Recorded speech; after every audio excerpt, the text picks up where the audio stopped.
Hello friends, ഇന്നത്തെ വീഡിയോയിൽ എങ്ങനെയാണ് ഒരു പ്രൊഡക്റ്റിൻ്റെ പർച്ചേസ് ഡീറ്റെയിൽസ് എടുക്കുന്നതെന്നാണ് കാണിക്കുന്നത്.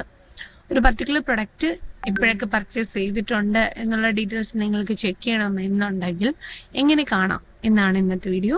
നോക്കാം. അതിനായിട്ട് റെക്കോർഡ്സ് ക്ലിക്ക് ചെയ്യുക. Records, purchase dashboard option select ചെയ്യുക. ഓക്കെ, ഇതിൽ ഡേറ്റ് സെലക്ട് ചെയ്ത് കൊടുക്കുക. ഇവിടെ നമുക്ക് ഡേറ്റ് സെലക്ട് ചെയ്യാനുള്ള ഓപ്ഷൻ ഉണ്ട്. ഡേറ്റ് സെലക്ട് ചെയ്യുക. ഇപ്പോൾ കഴിഞ്ഞ മാസം ആണെങ്കിൽ കഴിഞ്ഞ മാസത്തെ ഡേറ്റ് സെലക്ട് ചെയ്യുക.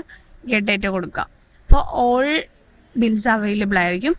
ഇതിൽ സെലക്ട് ബൈ കാറ്റഗറി, ഇവിടെ നമുക്ക് പ്രൊഡക്റ്റ് നെയിം അവൈലബിൾ ആയിരിക്കും. സോ പ്രൊഡക്റ്റ് നെയിം സെലക്ട് ചെയ്ത് കൊടുക്കുക. പ്രൊഡക്റ്റ് വൈസ് ആണ് കാണേണ്ടത്. സോ പ്രൊഡക്റ്റ് നെയിം സെലക്ട് ചെയ്യുക. ഇവിടെ നമുക്ക് പ്രൊഡക്റ്റ് കൊടുക്കാം.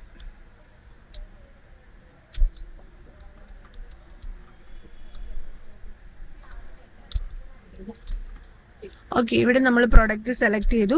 ആ പ്രൊഡക്റ്റിൻ്റെ പർട്ടിക്കുലർ പ്രൊഡക്റ്റ് എത്ര പ്രാവശ്യം എന്നൊക്കെ ഇൻവോയ്സ് നമ്പർ, ഡേറ്റ്, എല്ലാ കാര്യങ്ങളും നമുക്ക് പർച്ചേസ് ഡാഷ്ബോർഡിൽ അവൈലബിൾ ആയിരിക്കും. Okay, thank you for watching this video. Thank you.